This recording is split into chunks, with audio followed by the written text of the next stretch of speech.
लिख लिया करो नाल जे प्रश्न नंबर इन्ना लिख लिया करो नाल माड़ा जा। इसी तरह विचार सागर का लिख लिया करो भी प्रश्न नंबर इन्ने तो शुरू हो रहा है। चलो शुरू करते हैं अभी।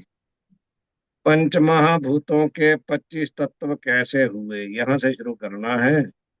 उत्तर देते हैं, सब भूतों का अपना अपना एक एक मुख्य भाग है और मुख्य चारों भाग अन्य भूतों के मिले हैं।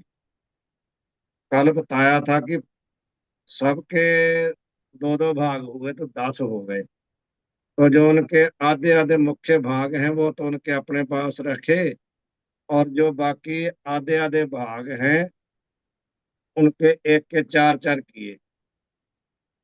अपने को छोड़ के बाकी दूसरे चारों को दे दिए, एक एक चारों को दे दिया, तो सबके मिला के हो गए 25। वही बात बता रहे हैं कि जो उनके मुख्य भाग थे ना, एक एक अपना अपना उनका, और दूसरा जो मुख्य भाग था वो अन्य भूतों को मिले हैं। इस प्रकार एक एक भूत के पांच पांच तत्व होकर सब मिलकर 25 तत्व हुए। स्थूल देह में ये 25 तत्व कैसे रहते हैं? अब बताया था कि स्थूल देह जो है 25 तत्वों की है, तो उसमें ये तत्व कैसे रहते हैं, कहाँ कहाँ रहते हैं, तो बता रहे हैं। पहले बता रहे हैं आकाश के 5 तत्व। तो उसके कौन कौन से हैं? शोक, काम, क्रोध, मोह और भय, ये हैं आकाश के 5। तो पहले शोक आ गया। शोक की साथ में टिप्पणी भी नीचे दी है। यद्यपि वायु आदि भूतों के भागों में भी आकाश के अन्य 4 भागों में से एक एक भाग मिला है, किंतु उसे आकाश का मुख्य भाग नहीं कहते। लेकिन शोक और आकाश की अच्छे तुल्यता है, इसलिए शोक आकाश का मुख्य भाग है। आकाश का मुख्य भाग है। शोक होने पर शरीर शून्य सा हो जाता है। आकाश भी शून्य है, अतः शोक आकाश का मुख्य भाग है। दूसरा है काम। काम की टिप्पणी में लिखा है, पिता के तुल्य पुत्र होता है, काम वायु के तुल्य वेगवान है, अतः वायु का भाग है। इसी प्रकार अन्य तत्वों में भी जान लेने।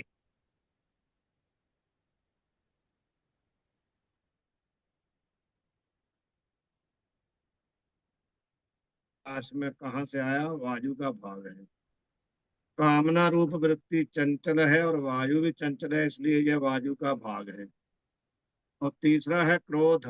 आकाश में तेज का भाग मिला है। क्रोध आने पर शरीर तपायमान हो जाता है और तेज भी तपायमान है, अतः यह तेज का भाग है। फिर आ गया मोह।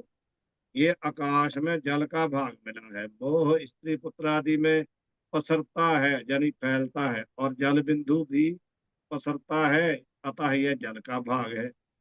फिर आ गया भय। आकाश में यह पृथ्वी का भाग मिला है। भय होने पर शरीर जड़ अक्रिय सा हो जाता है और पृथ्वी भी जड़ता स्वभाव वाली है, अतः यह पृथ्वी का भाग है। ये तो हो गए आकाश के 5। अब कहते हैं वायु के 5 कौन कौन से हैं? प्रसारण, धावन, वनन, चलन और आकुंचन। उनमें से पहला है प्रसारण। वायु में ये है आकाश का भाग मिला है।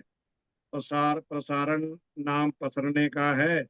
आकाश भी पसरा हुआ है, अतः यह आकाश का भाग है। धावन कहते हैं दौड़ने को, यह वायु का मुख्य भाग है। धावन नाम दौड़ने का है, और वायु भी दौड़ता है, अतः यह वायु का मुख्य भाग है। वलन। वलन कहते हैं टेढ़ा। वायु में यह तेज का भाग मिला है। वलन नाम अंग के वालने, शरीर के अंगों को मोड़ना आदि वलनात्मक सभी क्रियाओं को वलन कहते हैं। और तेज का प्रकाश भी बलता है, घूमता है ना, अतः यह तेज का भाग है। आगे आ गया चलन। यह वायु में जल का भाग मिला है। चलन नाम चलने का है, और चल जल भी चलता है, अतः यह जल का भाग है। आकुंचन कहते हैं सुकड़ना। इकट्ठा होना। वायु में पृथ्वी का भाग मिला है। आकुंचन नाम संकोच करने का है, और पृथ्वी भी संकुचित स्वभाव वाली है, अतः यह पृथ्वी का भाग है। ये हो गए वायु के। अब कहते हैं तेज के पांच तत्व। निद्रा, क्षुधा, तृषा, क्षुधा, क्रांति, कांति और आलस्य। उनमें से निद्रा, ये तेज में आकाश का भाग मिला है। निद्रा आने पर शरीर शून्य सा हो जाता है, और आकाश भी शून्य स्वभाव वाला है, शून्य वाला है, अतः यह आकाश का भाग है। तृषा, तेज में वायु का भाग मिला है। तृषा कंठ को सुखाती है, और वायु भी गीले वस्त्र सुखाती है, अतः यह वायु का भाग है। क्षुधा, तेज का मुख्य भाग है। क्षुधा होने पर किया हुआ भोजन भस्म हो जाता है, यानी पच जाता है, और अग्नि में भी वस्तु डालें वह सब भस्म हो जाती, अतः यह तेज का मुख्य भाग है। कांति, तेज में जल का भाग मिला है। कांति कहते हैं चमक दमक जो चेहरे पर आती है, प्रभा, प्रताप जिसको कहते हैं, ये धूप से घटती है। जल भी धूप से घटता है, अतः यह जल का भाग मिला है। आलस्य क्या है? तेज में पृथ्वी का भाग मिला है। आलस्य आने पर शरीर जड़ सा हो जाता है। पृथ्वी भी जड़ता स्वभाव वाली है, अतः यह पृथ्वी का भाग है। यह तेज के हो गए। अब कहते हैं जल के पांच तत्व। लाल, लाल जो मुख से गिरती है लाल, उसको कहते हैं लाल। स्वेद पसीना। मूत्र, शुक्र, शुक्र कहते हैं वीर्य, और शोणित, रुद्र। उनमें से लाल जल में आकाश का भाग मिला। मुंह में का लाल ऊंचा नीचा होता है, जो मुंह में से निकलता है ना, लाल गिरती है, कभी ऊंची कभी नीची, और आकाश भी ऊंचा नीचा प्रतीत होता था, यह आकाश का भाग है। स्वेद, जल में वायु का भाग मिला है। पसीना श्रम करने से होता है, वायु भी पंखा आदि द्वारा श्रम करने से होता था, यह वायु का भाग है। मूत्र, जल में तेज का भाग मिला है। मूत्र गर्म है और तेज भी गर्म है, अतः यह तेज का भाग है। शुक्र, जल का मुख्य भाग है। शुक्र श्वेत वर्ण है और गर्भ का हेतु है। जल भी श्वेत वर्ण है और वृक्ष का हेतु है, अतः यह जल का मुख्य भाग है। शोणित, रक्त, जल में पृथ्वी का भाग है। शोणित लाल रंग वाला है, और कहीं कहीं पृथ्वी भी लाल रंग वाली है, था यह पृथ्वी का भाग है। अब आगे पृथ्वी के पांच तत्व। रोम, त्वचा, नाड़ी, मांस और अस्थि भाव हड्डी। उनमें से पहला है रोम। रोम की टिप्पणी दिखाओ। टिप्पणी में कहते हैं शरीर के बालों को रोम कहते हैं, सिर के बालों को केश कहते हैं। सबका नाम रोम नहीं है। जो शरीर पे बाल हैं उनको रोम कहते हैं, जो सिर पे बाल है उनको केश कहते हैं। उनका रोमों में अंतर्भाव है, आते तो सभी रोम में ही है, लेकिन उनको केश कहते हैं। अब चलिए रोम। पृथ्वी में आकाश का भाग मिला है। काटने से पीड़ा होती नहीं, अतः रोम शून्य है, और आकाश भी शून्य है, अतः यह आकाश का भाग है। त्वचा, पृथ्वी में वायु का भाग मिला है। त्वचा से शीत उष्ण कठिन कोमल स्पर्श मालूम होता है, और वायु भी स्पर्श गुण वाला है, अतः यह वायु का भाग है। नाड़ी, पृथ्वी में तेज का भाग मिला है। नाड़ी से ताप यानी ज्वर की परीक्षा होती है, और तेज भी ताप रूप है, अतः यह तेज का भाग है। मांस, पृथ्वी में जल का भाग मिला है। मांस गीला है और जल भी गीला है, अतः यह जल का भाग है। शोक होता है, तब भी मैं जानता हूँ, और शोक नहीं होता तब उसके अभाव को भी मैं जानता हूँ। यह शोक मैं नहीं, यह शोक मेरा नहीं, यह शोक आकाश का है। मैं इस शोक का जानने वाला दृष्टा, घट दृष्टा की भांति इससे न्यारा हूँ। ऐसे शोक मैं नहीं और मेरा नहीं, यह जानना। अब इससे छूटना कैसे? जब शोक आए अपने अंदर, तो उस समय समझना कि ये शोक मैं भी नहीं, शोक मेरा भी नहीं, यह शोक किसका है? आकाश का भाग है, और मैं इस शोक का जानने वाला दृष्टा हूँ। कैसे? जैसे मैं घट को जानने वाला दृष्टा हूँ, ऐसे जानेंगे तो शोक से छूट जाएंगे। ऐसे निश्चय क्या करना, शोक मैं नहीं, शोक मेरा नहीं, यह जानना। अन्य 24 तत्वों को भी इसी प्रक्रिया से जानना। उपरोक्त रीति से यह 25 तत्व मैं नहीं और मेरे नहीं, यह जानना। अकेले अकेले को ऐसे ही जानना।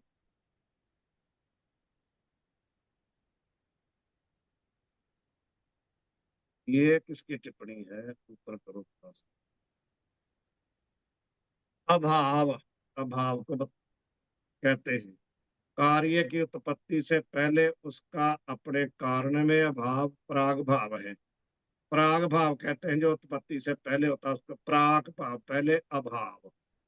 उत्पत्ति से पहले जो अभाव होता है उसको बोलते हैं प्राग भाव। जैसे घट का अपनी उत्पत्ति से पहले अपने कारण मिट्टी में अभाव, अपनी उत्पत्ति से पहले जगत का माया में क्या है, अभाव। नाश के अनंतर के अभाव को प्रध्वंसा भाव कहते हैं। जैसे फूटे हुए घड़े की अपनी ठीकरियों में उसी घड़े का अभाव। तीनों कालों में बरतने वाला अभाव क्या है, अत्यंता भाव। अन्य वस्तु से अन्य वस्तु का भेद जो होता है उसको बोलते हैं अन्योन्या भाव।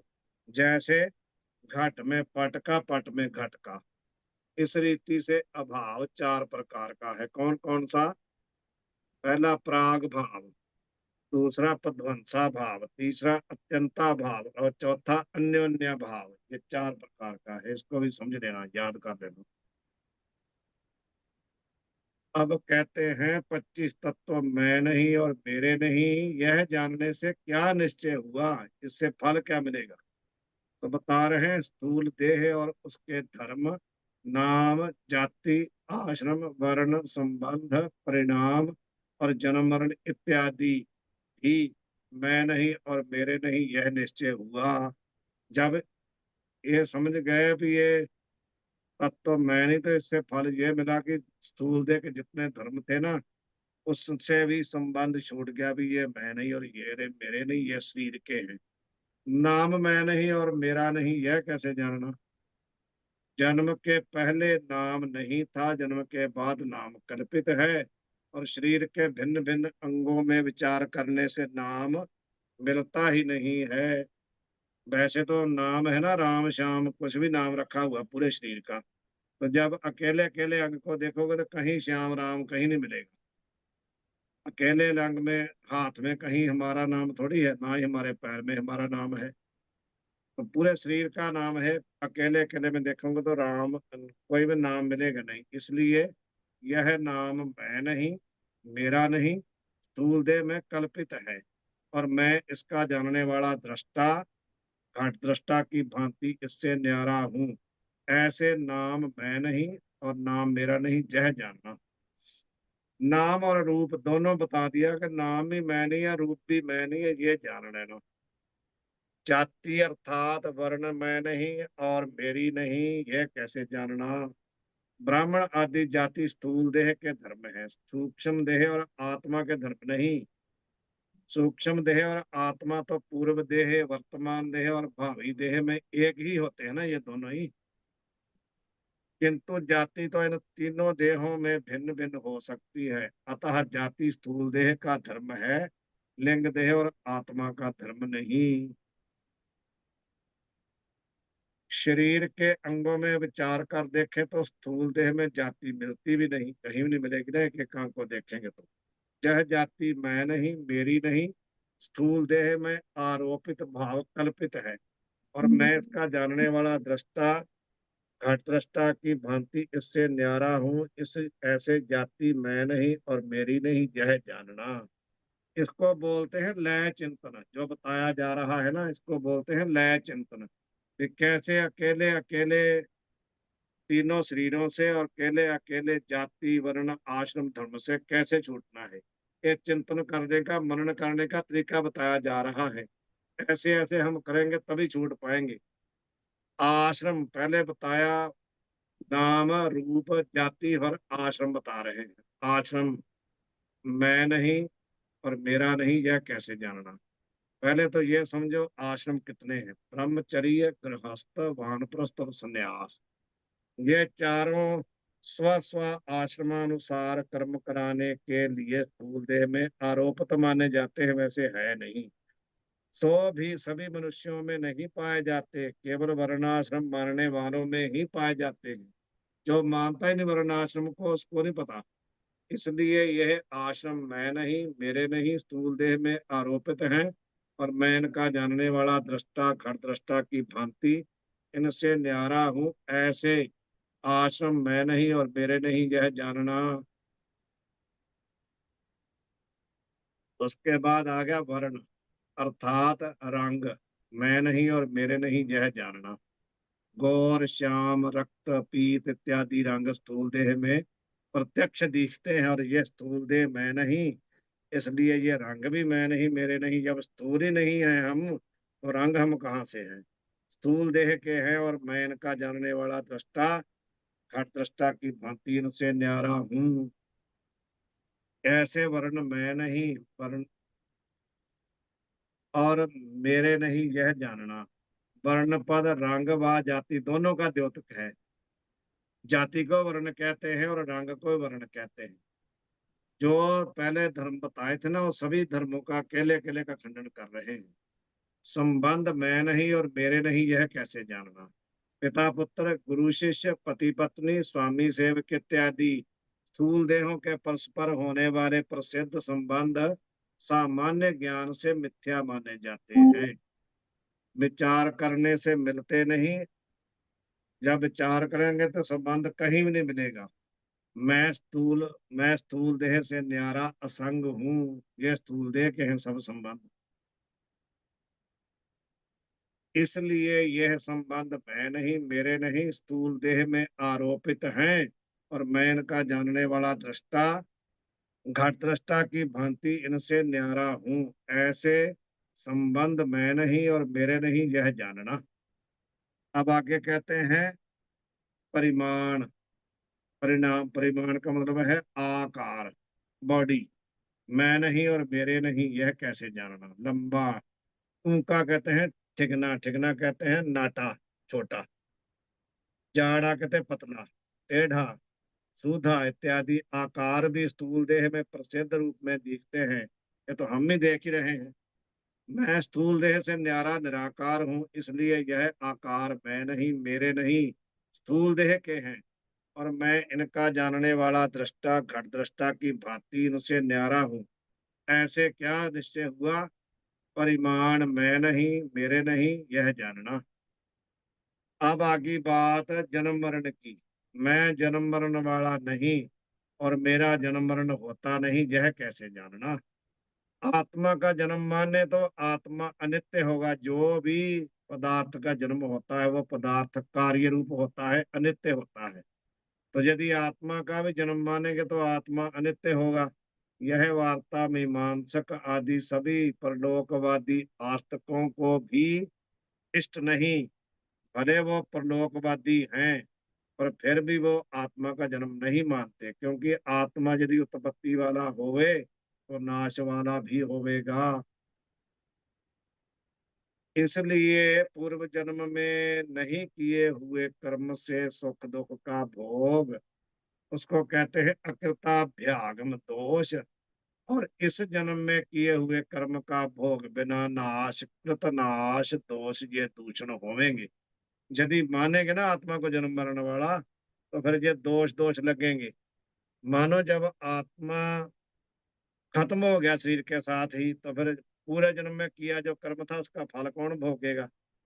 एक तो यह दोष होगा। तो दूसरा दोष ये होगा भी इस जन्म में जो किए कर्म है ना, उनका बिना भोग के ही नाश हो जाएगा, यदि आत्मा का जन्म मरण मानेंगे तो। इसलिए कर्मवादी के मत से आत्मा को कर्ता भोक्ता माने, तब भी जन्म मरण रहते ही मानना होगा। आत्मा के कौन बोल रहा है? उनके आवाज तरी है, स्पीकर जा रही, परम लगा जा गल कर। आत्मा से भिन्न अनात्मा नाम रूप वाला है, और वह आत्मा में रज्जु में सर्प की भांति कल्पित है, इसलिए कारण बनता नहीं। ब्रह्म ब्रह्म तो घटाकाश के स्वरूप महाकाश की भांति आत्मा का स्वरूप ही है, उससे भिन्न नहीं, इसलिए वह कारण नहीं बनता। ना आत्मा ही कारण बनता है, ना ब्रह्म ही कारण बनता है। अतः आत्मा का जन्म नहीं, और ना तो आत्मा का अनात्मा ही कारण बनता है, और ना ही ब्रह्म कारण बनता है, इसलिए आत्मा का जन्म नहीं। जन्म नहीं तो आत्मा का मरण भी नहीं। जिसका जन्म होता है उसी की मृत्यु होती है। इस प्रकार आत्मा में जन्म मरण का अभाव है। फलता क्या है? जायते भाव जन्म, अस्ति प्रकटता, वर्धते वृद्धि, विपरिणमते विपरिणाम बदलना, अपक्षीयते घटना, नश्यति मरना। ये षट विकार माने जाते हैं। जायते, अस्ति, वर्धते, विपरिणमते, अपक्षीयते, वनश्यति। षट विकार वाला माना जाता है कौन? शरीर, आत्मा नहीं। आगे आगे, इसलिए मैं जन्म मरण वाला नहीं, मेरा जन्म मरण होता नहीं। ये जन्म मरण स्थूल देह का है और प्रारब्ध कर्मों से होता है।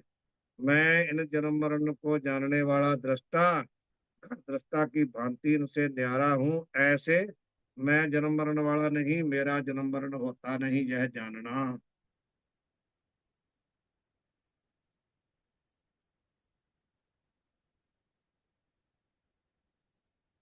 पंचभूतों की निवृत्ति में दृष्टांत क्या है?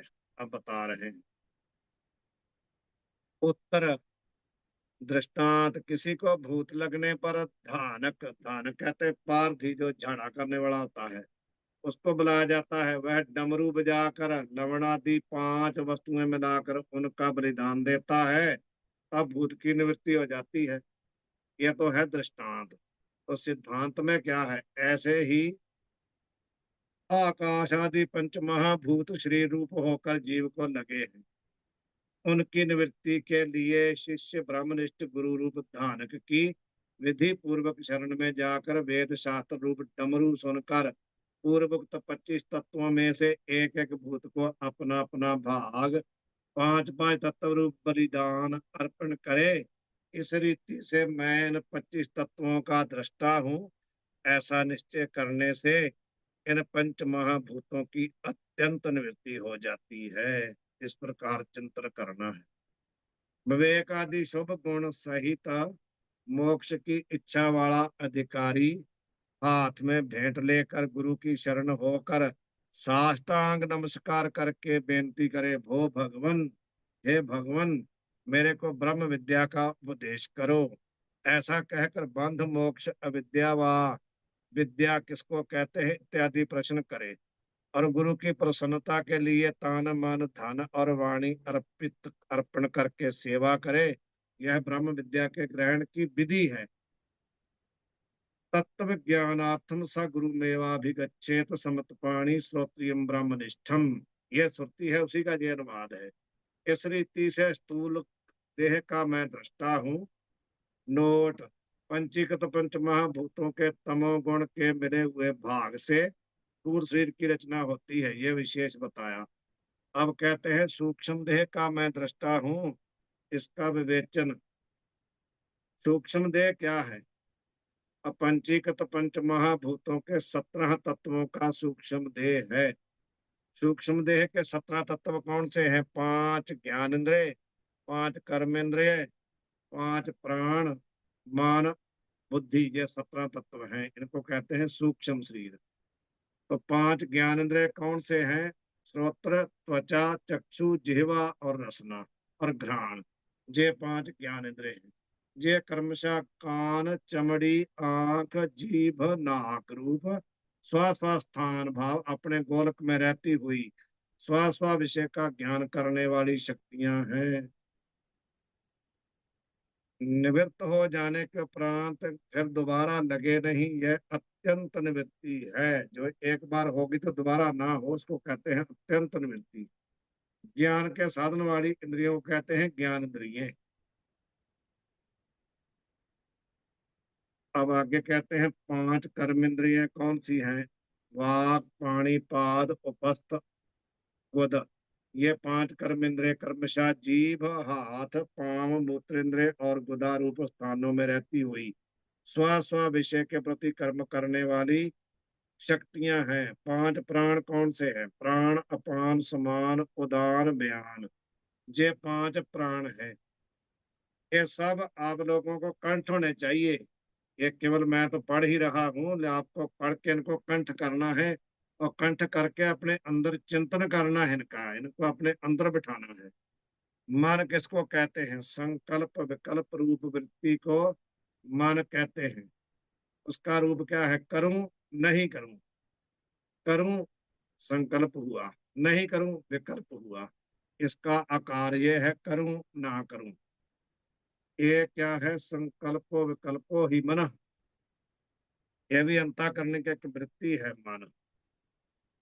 और बुद्धि किसको कहते हैं? निश्चय रूप वृत्ति को। अंतःकरण की जो निश्चय रूप वृत्ति है उसको बोलते हैं बुद्धि। अपंचीकृत पंचमा भूत किसे कहते हैं? जिन भूतों का पूर्व कही रीति से पंचीकरण नहीं हुआ, उन भूतों को अपंचीकृत पंच महाभूत कहते हैं। इन्हीं को सूक्ष्म महाभूत या तन मात्रा भी कहते हैं। मैंने पहले आपको बताया था। कर्म के साधन वाली इंद्रिय कर्म इंद्रिय है।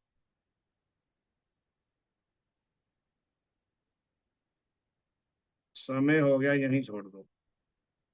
वाहेगुरु जी का खालसा, वाहेगुरु जी की फतेह।